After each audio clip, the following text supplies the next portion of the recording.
Les voy a presentar a nuestro próximo y a nuestro siguiente ponente. Él viene de México, tengo el gusto y el privilegio de conocerlo hace unos años ya porque forma parte del equipo motor de 1i en México.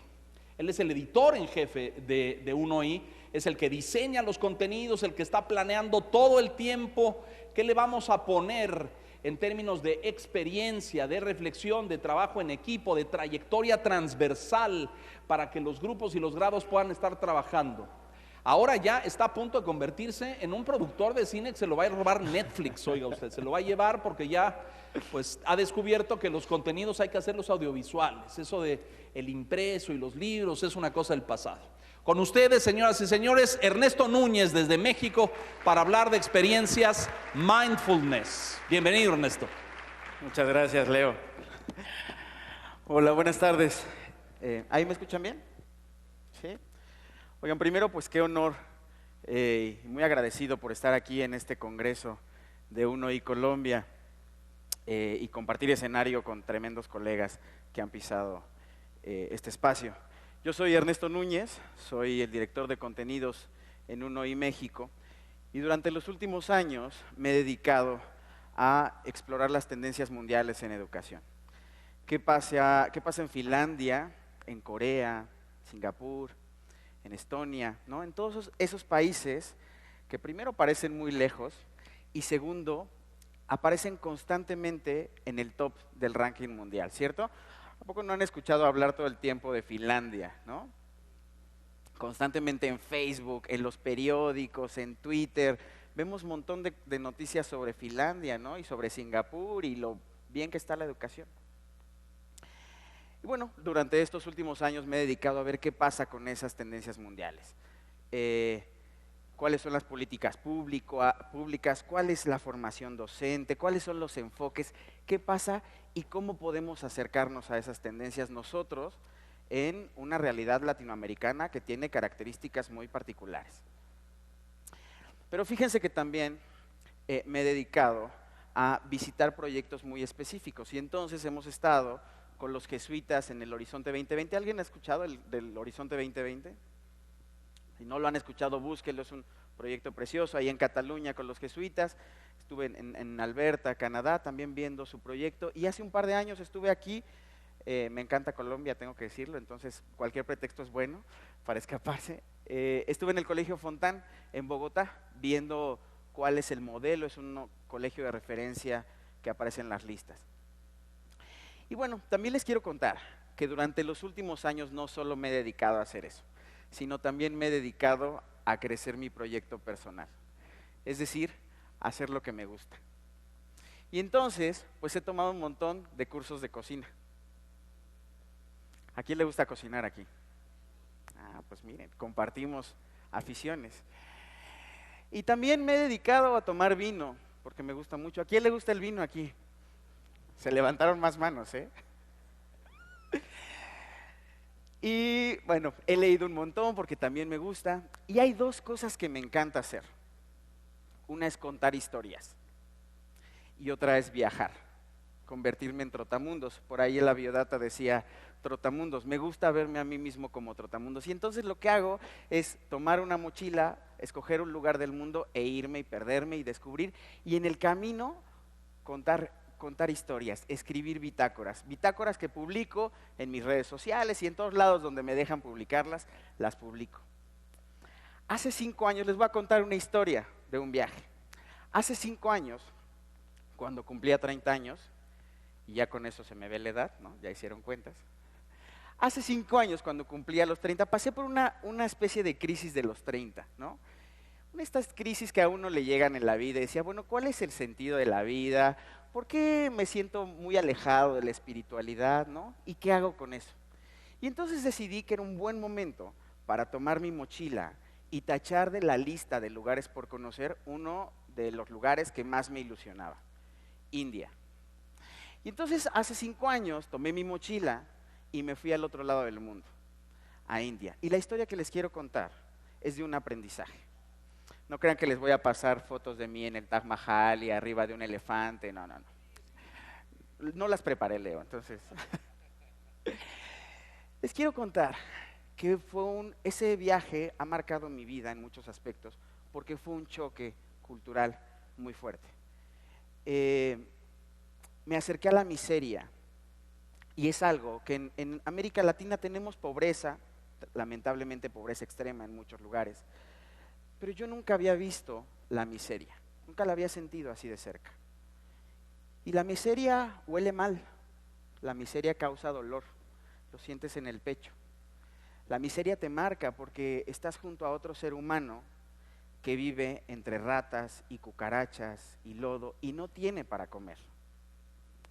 Y entonces eso me marcó, ese viaje me marcó, porque para mí fue un choque en el que hizo que me preguntara, bueno, ¿qué hago aquí? ¿Qué necesito? Yo tengo un trabajo en México, tengo una casa, como varias veces al día, tengo dinero para viajar. ¿Por qué no me siento feliz? ¿No? ¿Por qué no me siento sereno? ¿Por qué esa miseria? Y una de las cosas, de los aprendizajes más importantes, de las cosas que descubrí más increíbles, es que la gente que vivía en esa miseria, que es otro ser humano, estaban serenos en general, ¿no? Había un estado de serenidad, de tranquilidad. Es más, eran generosos conmigo. Me compartían de su dati, que es una especie de pan, ¿no?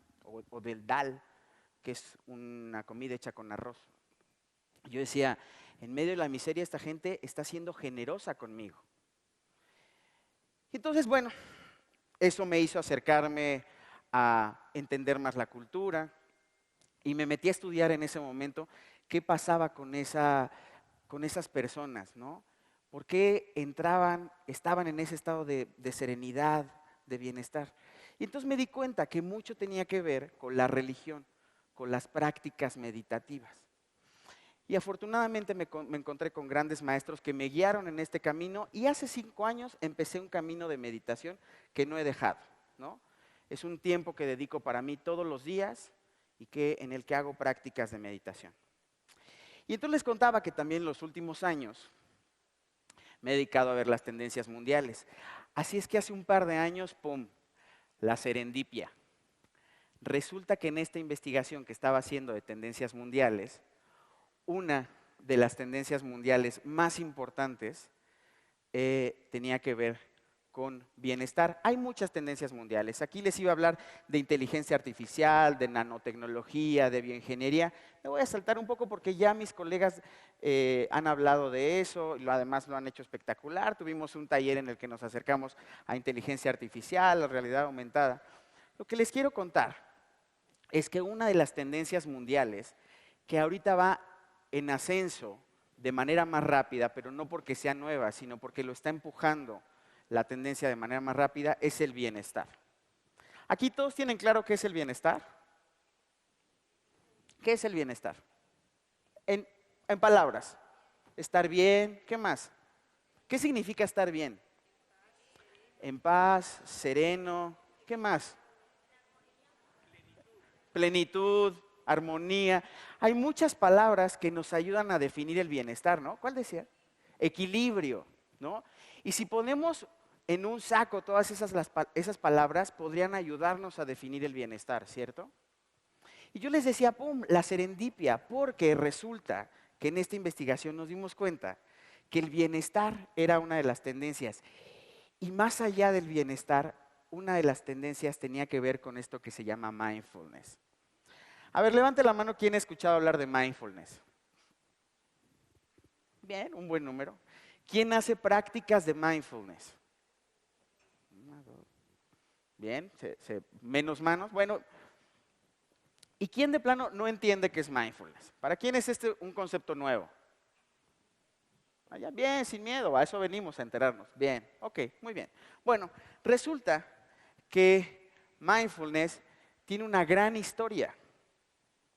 Y entonces, lo que les quiero contar ahora, que ya ven, me gusta contar historias, es la historia de mindfulness.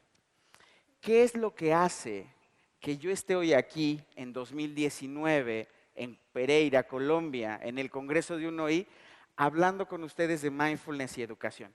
¿Cómo llegamos hasta aquí? ¿Cómo llegó la tendencia? Bueno, pues como ustedes saben, los ingleses invadieron India, colonizaron, Y por ahí de mediados del siglo XIX, unos científicos y psicólogos británicos se dieron cuenta que ciertas religiones en Oriente, en India, norte y centro, tenían ciertas prácticas meditativas de muchas horas basadas en la respiración. ¿No? Seguramente han escuchado hablar de Krishnamurti. Krishnamurti fue uno de aquellos pensadores que escribieron más sobre esos descubrimientos. Pero ahí empezó, digamos que ese fue el momento en el que Occidente se metió a Oriente y estas prácticas meditativas surgieron, se filtraron en nuestras geografías. Ahora vámonos hacia finales de 1970. ¿Cuál era, a finales de 1970, cuáles eran las herramientas que teníamos como sociedad para entender la mente? ¿Cómo entendíamos la mente? Digo, imaginen que estamos en 1970 porque casi ninguno de nosotros había nacido, no estábamos ni en planes, ¿no? ¿Qué teníamos? ¿Cómo entendíamos la mente? Racional, no, pero ¿qué instrumentos teníamos para entender la mente? ¿Qué herramientas? El inconsciente, la psicología, por ahí decían. ¿Qué más, además de la psicología?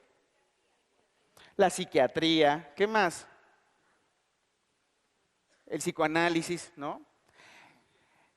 Y entonces resulta que por ahí de los años finales de los 70, unos científicos californianos, unos científicos en Estados Unidos, se empezaron a dar cuenta que una de las herramientas más potentes para entender la mente era la mente misma, ¿no? ¿Cómo podemos entender la mente, esa cosa tan compleja, si no es con la mente misma, ¿no? Y entonces hubo alguien, un biólogo molecular llamado Jon Kabat-Zinn, que por ahí de 1979 practicaba yoga y meditación. Y entonces Jon Kabat-Zinn dice, pues esta meditación, este yoga me trae mucha tranquilidad, ¿por qué no lo llevamos al ámbito clínico? Y entonces empezamos a tratar pacientes especiales, ciertos pacientes que tenían estrés, desórdenes alimenticios, angustia. Y entonces creó una clínica, la primera clínica de mindfulness, y le quitó toda la parte religiosa y de creencias y se concentró en las prácticas de respiración. Y fíjense que desde entonces, esta gráfica que todos los que estudiamos mindfulness las conocemos muy bien, es cómo ha crecido el número de investigaciones desde entonces. Si lo ven, es exponencial. O sea, desde entonces, desde los principios de los 80, finales de los 70, el número de investigaciones y publicaciones sobre mindfulness ha ido creciendo. Estas son las publicaciones en cuyo contenido están las palabras meditación o mindfulness que se publican en revistas científicas. Y es un poco controversial. El camino de mindfulness no ha sido un camino fácil, ¿no?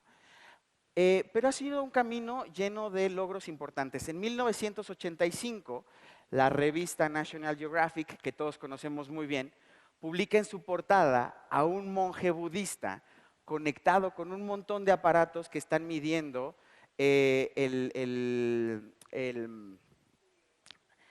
la fluidez cerebral, ¿no? Digamos, las conexiones han visto estos aparatos que nos miden la actividad cerebral, ¿no? Y entonces publica en 1985 una portada y dice, "What's in your mind?". Y luego por ahí de 2003 hay una reunión increíble entre el Dalai Lama, Francisco Varela y Adam Engel y fundan un instituto que se llama Mind and Life Institute. Y ahí empezó el camino más importante, porque entonces empezó a crecer el número de publicaciones y demás. Ahora, ¿qué es lo que nos importa de aquí? Nos importa entender cómo funciona la mente, ¿no? Cómo la entrenamos, cómo hacemos que estemos en un estado de paz y de conciencia. ¿Quién de ustedes aquí? Y además, lo interesante de mindfulness es que no solo se ha quedado en lo clínico, se ha metido en otras áreas y por eso hoy estamos hablando de aquí de mindfulness en educación, ¿no? ¿Quién de ustedes ha sentido estrés en su vida? ¿Quién de ustedes ha sentido estrés, digamos, en la última semana? digamos, ¿quién llegó aquí ayer, antier, y sentía estrés? Levante la mano. Ah, qué bien. El estrés es parte de nuestra vida, ¿cierto? Entonces, ¿cómo hacemos para lidiar con este estrés? Fíjense que para mí, ahí me escuchan bien porque estoy escuchando un montón de ruido. Para mí el estrés es un poco esto y lo que está allá afuera, ¿no? Para mí el estrés, para mí, Ernesto Núñez, allá está, mira, qué bonito.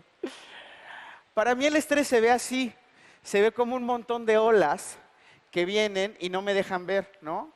Y las olas vienen y me arrastran y entonces no tengo tiempo de respirar, no tengo tiempo de controlar ese estrés, ¿no? Y entonces yo lo siento así. ¿Cómo hacemos para lidiar con ese estrés? Hay un monje vietnamita que me encanta, que se llama Thich Nhat Hanh.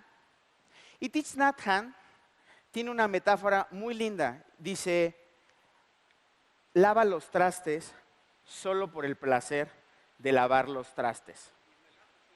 Toma el té solo por el placer de tomar el té. Y además de que Leo, como nos dice aquí, relaja por el contacto con el agua, lo que dice este monje vietnamita es que tenemos que aprender a concentrarnos, ¿no?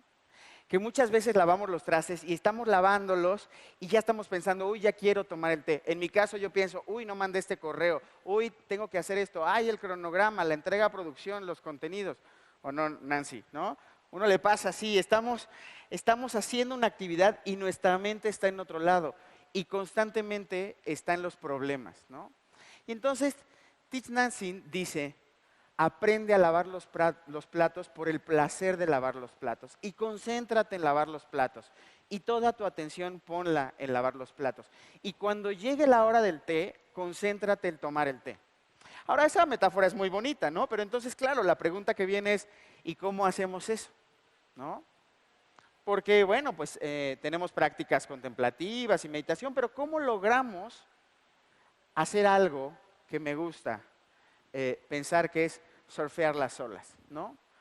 ¿Cómo podemos atacar? Para mí, ¿cómo puedo darle la vuelta a esas olas? Porque, ¿qué creen? Las olas también son agua. Es decir, las olas son también parte de lo que nos da tranquilidad, ¿no? Y más nos vale aprender a surfear las olas. Bueno, esa es una metáfora que me gusta mucho. Ahora, hablemos de bienestar. Hablábamos hace un momento del bienestar. ¿Qué es el bienestar? Bueno, esto es un esquema del doctor Rafael Vizquerra, uno de los estudiosos de mindfulness educativo, que dice que el bienestar tiene 5 dimensiones. Entonces hablamos de la dimensión material, ¿no?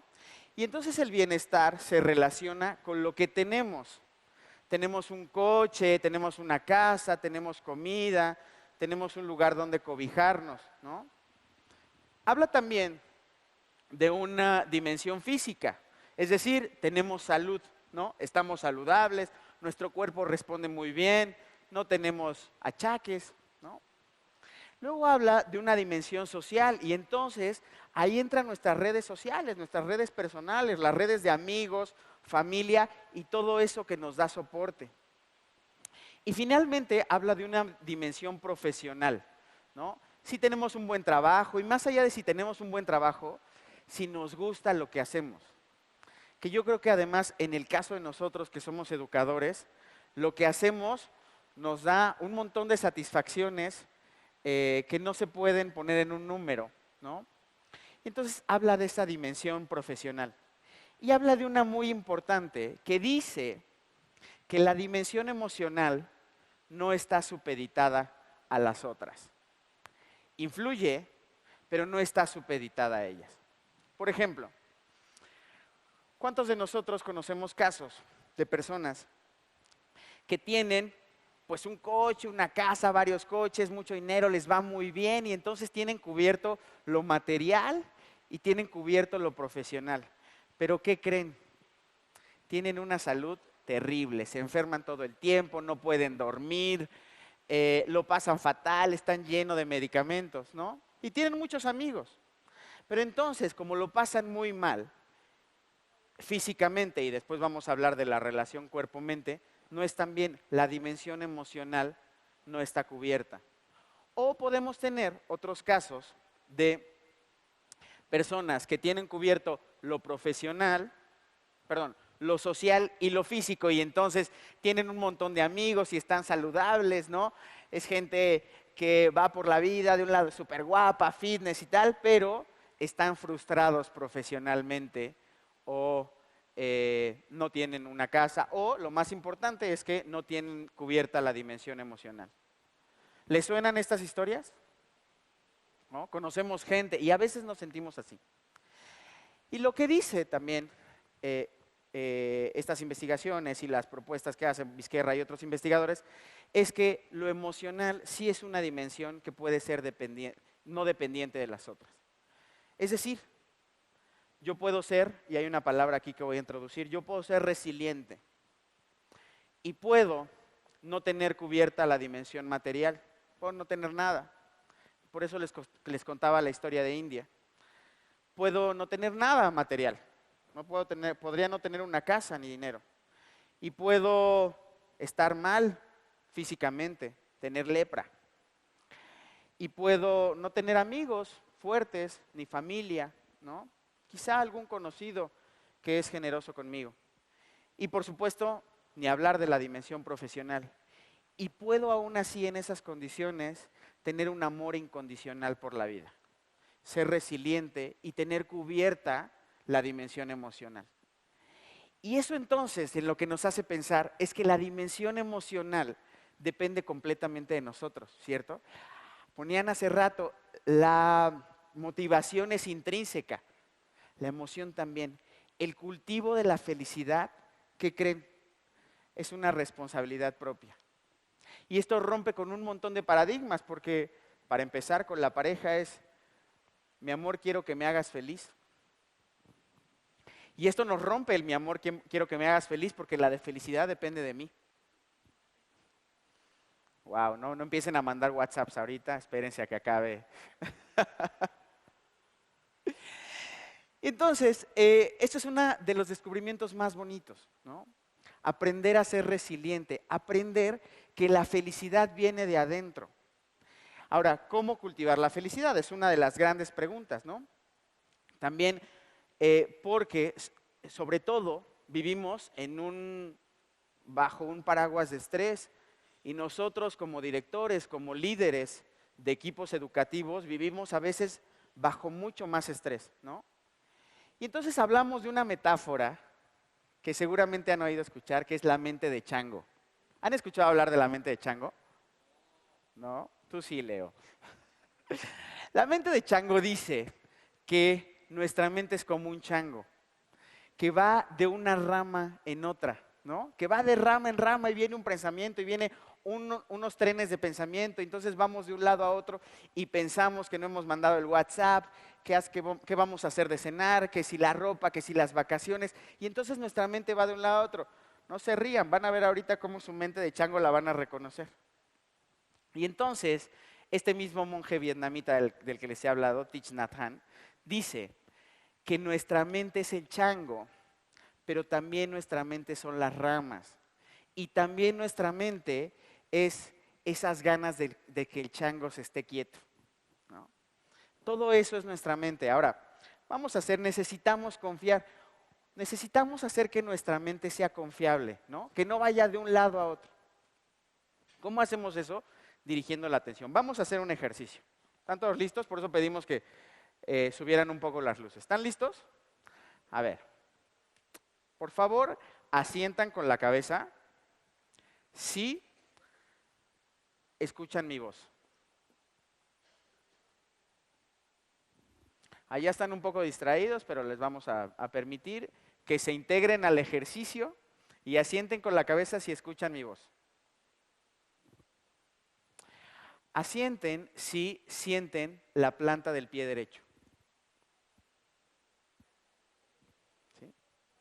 Asienten si logran sentir su cuerpo sobre la silla. Asienten sí, pueden sentir el aire entrando por la nariz.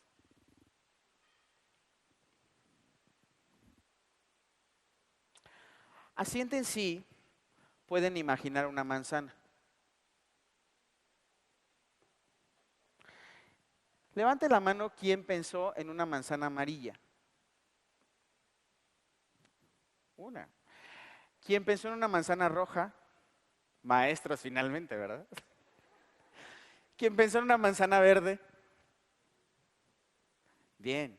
Lo que hicimos en este momento fue un poco calmar el chango y dirigir nuestra atención. Primero la dirigimos a lo auditivo, ¿cierto? Toda nuestra atención se fue cuando les dije, asiéntense y escuchan mi voz. Y entonces el oído se abrió. Sí, luego se fue a lo físico, ¿no? Les pedí que sintieran la planta del pie y su cuerpo en la silla. Y siguió con la respiración en la nariz, con el aire. Y finalmente la atención se fue a la mente cuando les pedí que imaginaran una manzana. Y entonces nuestra mente de chango logró calmarse. Imagínense que en lugar de un chango, nuestra mente fuera un elefante. Sería confiable. Un elefante que va con calma, que toma decisiones. Un elefante que dice, no voy a reaccionar visceralmente ante esta provocación. Estaría increíble, ¿no? Bueno, les voy a contar cómo las prácticas de meditación nos ayudan a que esta mente se vuelva una mente más entrenada y más en calma. Y les voy a contar muy rápido. Fíjense que aquí les quería contar cómo funciona el cerebro, nuestro cerebro reptiliano, el neocórtex límbico. No me voy a detener porque ayer Isauro hizo una gran exposición al respecto, pero lo que sí les voy a contar son cuatro ideas con bases neurocientíficas sobre mindfulness, lo que nos ha contado la neurociencia acerca de mindfulness. La primera tiene que ver con la neuroplasticidad, y ayer Isauro hablaba un poco de eso. Todos nosotros, cuando estudiamos por primera vez las neuronas y el cerebro, creíamos que cuando nacíamos con cierta cantidad de neuronas, ¿no? Y que uno mataba neuronas y se ponía una borrachera. ¿A poco no habían escuchado eso, no? Creíamos eso. Bueno, ¿qué creen? Buena noticia para los que tomamos vino, no en exceso, pero tomamos vino. La neurociencia nos ha dicho que no se matan las neuronas. Es más, que de hecho, durante toda nuestra vida se generan millones y millones de sinapsis y de nuevas conexiones neuronales. Y esto lo que hace es dar moldura a nuestro cerebro. Es decir, la neuroplasticidad lo que nos dice es que nuestro cerebro tiene una capacidad de adaptarse y de cambiar, de moverse de acuerdo con nuestras conductas. Y entonces imagínense la responsabilidad que estamos tomando con eso. Así como nosotros tenemos responsabilidad sobre nuestro cuerpo, ¿cierto? O sea, sabemos que si comemos mal, que si no hacemos ejercicio, pues hay consecuencias. Pues, ¿qué creen? Que si no tomamos responsabilidad sobre el cerebro, hay consecuencias. Y además esas consecuencias luego afectan el cuerpo, porque es uno de estos cuatro temas. Entonces, no solo tenemos nosotros que somos educadores, no solo tenemos responsabilidad sobre nuestro cerebro, sino sobre el cerebro de los alumnos que educamos. Qué importante, ¿no? Cada intervención nuestra es una oportunidad para moldear el cerebro de los alumnos. Está increíble, ¿no? Entonces la neuroplasticidad nos dice eso. Y la neurociencia nos ha contado que efectivamente con prácticas de mindfulness se puede volver a moldear nuestro cerebro. Ciertas zonas que ya ayer Isauro nos habló. Luego la epigenética. La epigenética es el equivalente de la neurociencia en el campo de los genomas. Y aquí no me voy a poner muy científico, pero lo que dice la epigenética es que nosotros nacemos con cierta estructura de ADN, ¿no? Y entonces cuando nacemos, ese ADN se replica y ese que se replicó se vuelve a replicar para crear nuestros órganos, tejidos y todo lo que nos constituye. Bueno, la epigenética estudia como si fuera una partitura, cómo se encienden y se apagan estos genes en nuestro ADN. Y lo que nos dice la neurociencia, que ha hecho descubrimientos sobre esto, es que también eso se puede moldear. También eso se puede cambiar dependiendo del contexto en el que crezcamos. Luego, la comunicación cuerpo-mente, esta es una de las cosas más bonitas. ¿Han escuchado hablar eso de cuerpo sano en mente sana? ¿O era al revés? Da igual. Bueno, fíjense que la neurociencia nos ha dicho que nuestra mente está encuerpada. Y esto es súper interesante, porque dice, nuestra mente está encuerpada. Y la relación tan íntima que hay entre nuestro cuerpo y nuestra mente, a veces no la vemos. Y les voy a poner un ejemplo.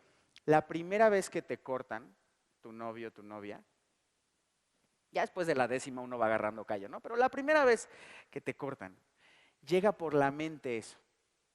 ¿Y qué sucede en el cuerpo?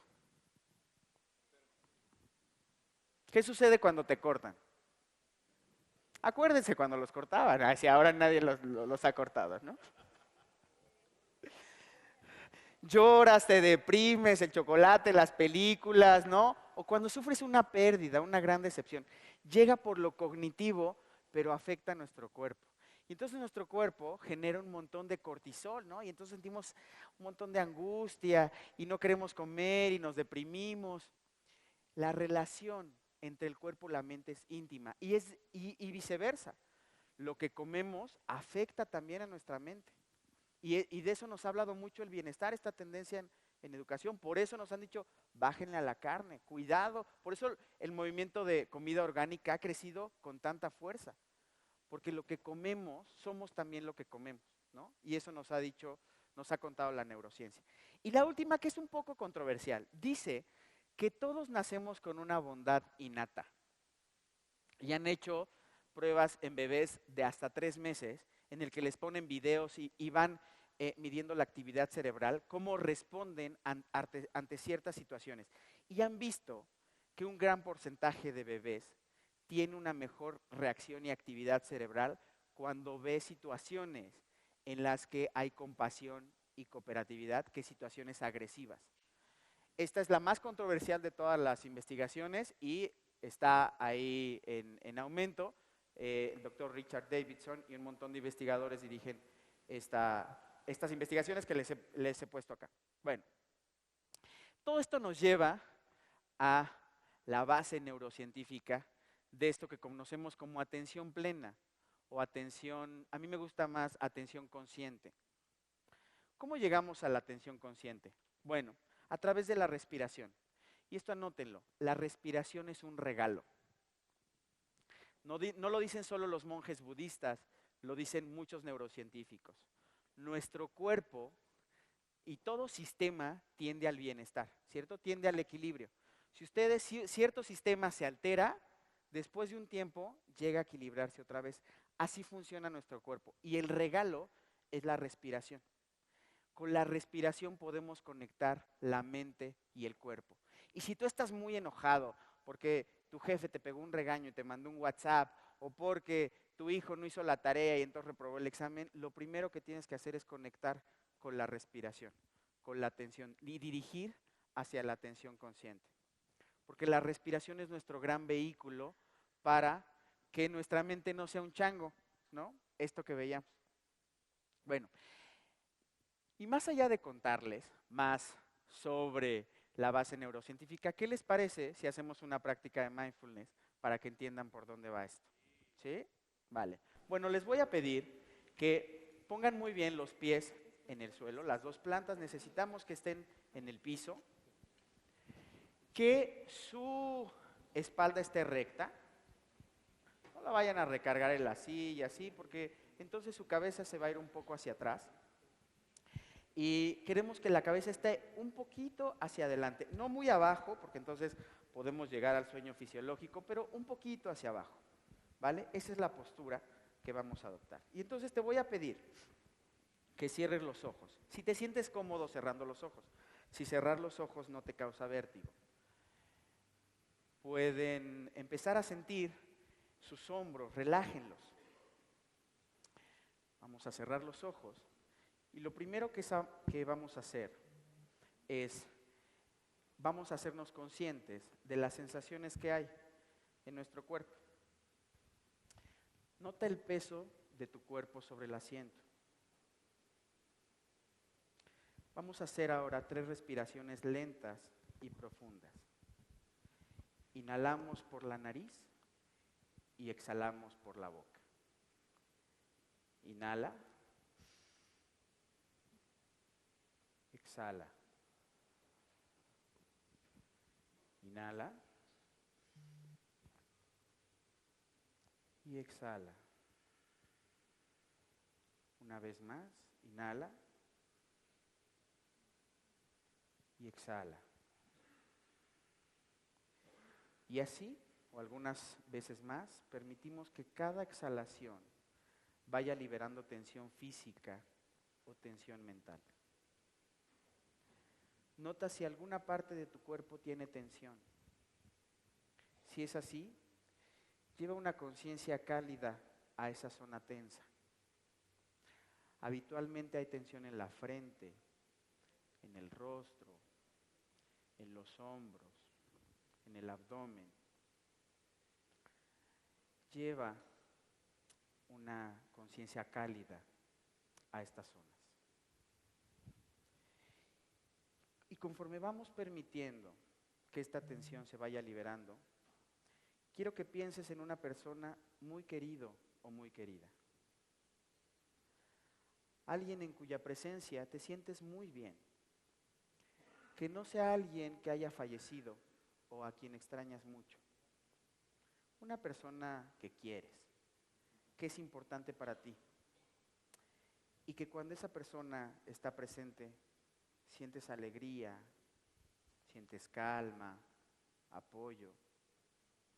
Y si vienen varias personas a tu mente, elige solo una y concéntrate en ella. Ahora imagínala aquí, frente a ti.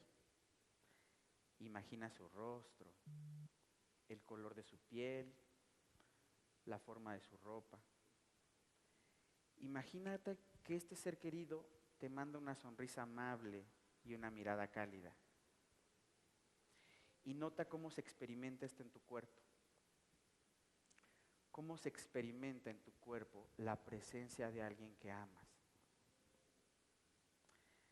Haciéndote consciente de que este ser amado quiere ser feliz y quiere estar libre de sufrimiento, reconoce lo que este ser amado hace para ser feliz y piensa también en los dolores que han marcado su vida, en las tristezas, en los sinsabores que ha tenido que pasar.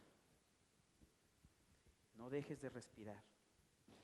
Inhala, exhala. Conecta con tu anhelo natural de que este ser sea feliz, de que esté bien. Y envíale esos deseos. Usa frases en tu mente. Que seas feliz. Que estés libre del miedo y la ansiedad. Que tengas salud. Que las personas que amas estén a salvo. Que te encuentres libre del resentimiento, del odio, del rencor. Que recibas el amor de todos los que te amamos. Y así ve enviándole más deseos. Busca tus propias palabras para enviarle un mensaje a esa persona que amas. Ve notando tu experiencia interna al enviarle esos deseos de buena voluntad. Mientras sigues con la imagen de esa persona en la mente. Puedes hablarle con ternura, con cariño. Que estés bien, mi amor. Que seas feliz. Que tu vida sea fructífera. Que tengas sonrisas y juegos. Que recibas cariño y atención. Que reconozcas tu valor y que toques tus dolores con compasión. Y así te invito a que notes tu experiencia interna, las sensaciones en tu pecho, en tu rostro, en tus brazos. Inhalo y exhalo. libera cualquier imagen mental que esté presente. Hazte consciente de tu cuerpo, tu respiración. Nota los sonidos del ambiente. Nota cómo el aire entra y sale de tu nariz. Inhalo y exhalo.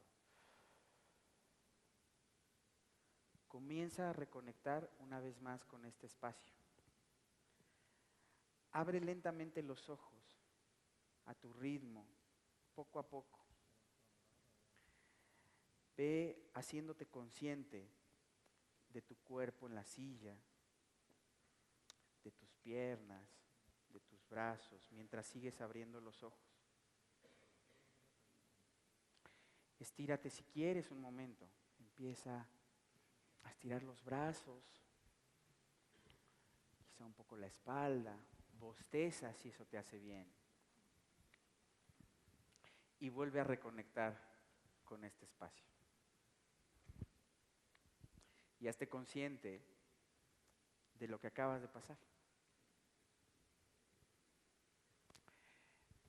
¿Quién de ustedes quiere compartir su experiencia? Voluntariamente, y si no voy a hacer dedocracia.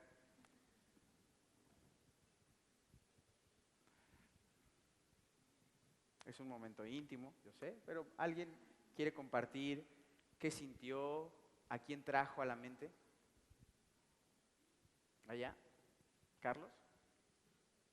¿No? ¿Sí? Buenas. Sí, Carlos, perdón. No, sí, tú.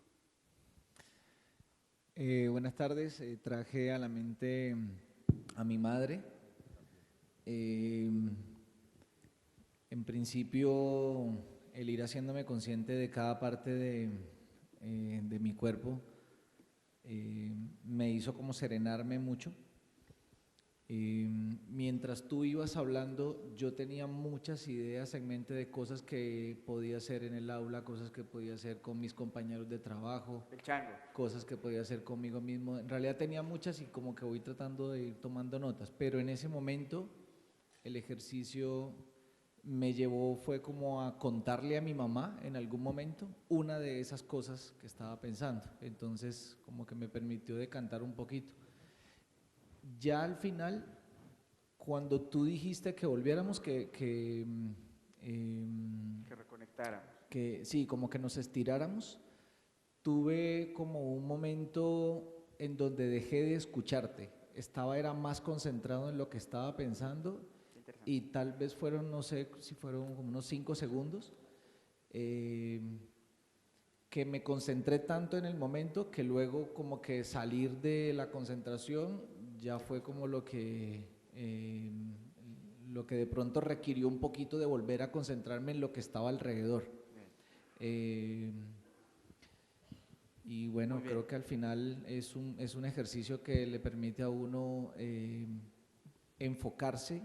En el caso mío me permitió enfocarme de todas las cosas que tenía, la más importante en ese momento. Muchas gracias. ¿Alguien más quiere compartir? ¿De aquel lado tenemos a nuestro? Sí, lo primero que pensé fue en bajar un poco la tensión corporal. Me sirvió mucho la respiración y vinieron muchas imágenes de personas a mi mente, como tú decías, y fui haciendo una jerarquización de cada una de ellas hasta que llegó mi mamá. Fue un momento en que siente uno una tranquilidad y una paz y como una reactivación energética de poder empezar de nuevo a hacer alguna actividad. Además, siempre el pensamiento fue de seguir en ese mismo estado, o sea, como que no quisiera uno que le dijeran abra los ojos. Claro. Por la tranquilidad que se siente. La serenidad. La serenidad que se siente. Muy bien, muchas gracias. Una participación más. ¿Alguien más que quiera compartir su experiencia? Ahí. Aquí. Aquí está. Buenas tardes. A mí me pasó algo muy lindo porque pensé en uno de mis hijos. Y pues cuando empecé a ver la imagen de él, se me dibujaba una sonrisa sin que yo quisiera. Y seguí pensando en todo lo que usted estaba diciendo, las cosas lindas que quiero para él, lo mejor. En medio de una calma, una serenidad como chévere. Y cuando abrí los ojos, se me escurrió una lágrima sin que yo… No, o sea, no sé de dónde salió. Salió así, se escapó. Sí, sí. Entonces fue bien interesante y me parece que si de pronto nosotros hacemos en la escuela ese ejercicio con los niños, que lográramos hacer ese encuentro con ellos mismos, que despertáramos esa sensibilidad, lograríamos muchísimas cosas, porque el que nos conozcamos mejor, que logremos esto, vamos a conectar mejor con el otro, vamos a ser más respetuosos, vamos a construir mejor, vamos a construir una mejor sociedad. Muchas gracias. Muy bien, bueno, cada uno se lleva la experiencia que tuvo, ¿no? Cada uno es un momento muy personal, gracias a quienes compartieron con nosotros este momento tan personal. Y eso es lo que hacemos finalmente con el programa de Mindfulness. Ya ahora Arturo vendrá a contarnos qué estamos haciendo, pero lo que quiero es que ahora se lleven para ustedes un regalo. Me voy a saltar 2 láminas aquí. Quiero que se lleven con ustedes esta que es una técnica que se llama parar. Cada vez que ustedes se sientan en una situación de agobio, de estrés, que las olas no los dejen ver, no les dejen tomar una decisión, o que el chango esté inquieto, recuerden el parar, que es para en ese momento, lo que estés haciendo.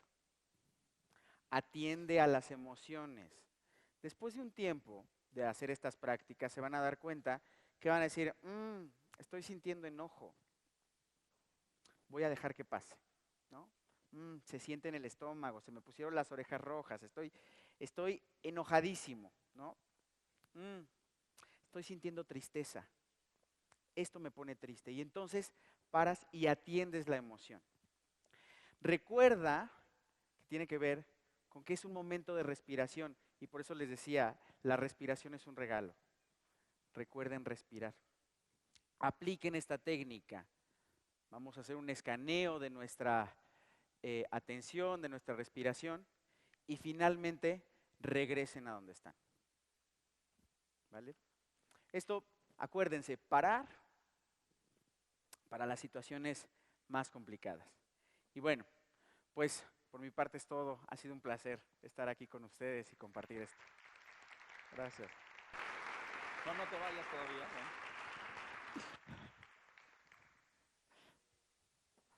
Ernesto da coaching de esto, ahora es conocido en México como el jogging, Ernesto. Tú dirías, vamos a escuchar un poco a Arturo ahora esto, pero tú descubriste esto en el camino. A ti no te lo enseñaron en la escuela, no lo aprendiste en tu casa y hoy estás sentado con una enorme responsabilidad en UNOI México diseñando actividades y pensando cosas para jóvenes. ¿Tú dirías y le dirías a estos educadores que todos tendríamos que aprender a hacer esto y nos traería beneficio a la vida? ¿Qué les dirías? Yo les diría, esto es un regalo. Yo creo que el cultivo de la felicidad, el aprender a conocerte, a ir hacia adentro, sea cual sea tu camino, estés en un puesto directivo o estés programando, que es buena, o estés en alguno de estos en alguna de estas profesiones del futuro que tantos hablamos, creo que tener una base emocional sólida, saber dónde está tu corazón, dónde está la mente, dónde están tus valores más fuertes, ir hacia adentro y ahí encontrar la fortaleza, es uno de los mayores regalos que puedes tener. Arturo Núñez, señoras y señores, un aplauso fuerte para él. Muchas gracias, Arturo. Gracias.